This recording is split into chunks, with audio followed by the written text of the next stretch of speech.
Hi friends, இன்றைக்கி நம்ம தோட்டத்தில் தர்பூசணி கொடியெல்லாம் இருக்கிறதுக்கு ஆள் வந்திருந்தாங்க. அவங்களுக்கு தான் சாப்பாடு எடுத்துகிட்டு வந்தேன். சரி, மதியம் அப்படியே அங்கேயே தர்பூசணி சாப்பிட்லான்னு சொல்லிட்டு மெலடி வந்து நிறைய இருந்துச்சு. அங்கங்கே விட்டு வச்சுருந்தேன் நான். நம்ம விதை போடுறோம்ல, தர்பூசணி விதை, அதில் வந்து நிறைய வெரைட்டி வந்து மாறி மாறி வரும். அதில் மெலடி வந்து இந்த டைம் வந்து ஒரு 40-50க்கு மேலே வந்திருக்கோம். நாங்கள் வந்து அது எல்லாமே வீட்டில் வச்சு நாங்களே வந்து சாப்பிட்ருந்தோம். இன்றைக்கி வந்து ஒன்று கட் பண்ணிட்டு வந்தேன். ரொம்ப ஓவராக பழுத்து இருந்துச்சு. ஆனால் இன்றைக்கி மட்டும்தான் சாப்பிட முடியும். நாளைக்கு பார்த்தீங்கன்னா ரொம்ப பழுத்துரும் போல, அந்த கண்டிஷனில் தான் இருந்துச்சு. அப்படியே கட் பண்ணி அங்கேயே சாப்பிட்டோம். பார்க்கும்போது எவ்வளோ சூப்பராக இருக்குது பார்த்தீங்களா கலரு. அப்பா தான் வீடியோ எடுத்திருந்தார்.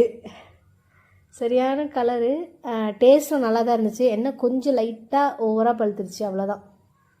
நாங்கள் எல்லாருக்குமே வந்து கட் பண்ணி கொடுத்துட்டு நானுமே அங்கேயே சாப்பிட்டு வந்தேன். இன்றைக்கி ஒரு 4 நாள் இருக்கும்னு நினைக்கிறேன் எப்படின்னு கொடி கட் பண்ணுற வேலை. கொஞ்சம் ஓவராக பழுத்துருச்சு. ஓகே, மற்றபடி டேஸ்ட் எல்லாமே ஓகே.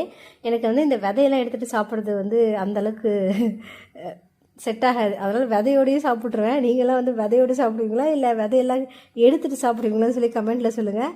நான் எப்போவுமே இந்த விதை எடுக்கிற பழக்கமே கிடையாது. எங்கள் அப்பா என்ன சொன்னால், விதையெல்லாம் எடுத்துகிட்டு சாப்பிடுமா. நான் சரி கத்தி வச்சு 2-3 இடத்துல வந்து எடுத்து பார்த்தேன்.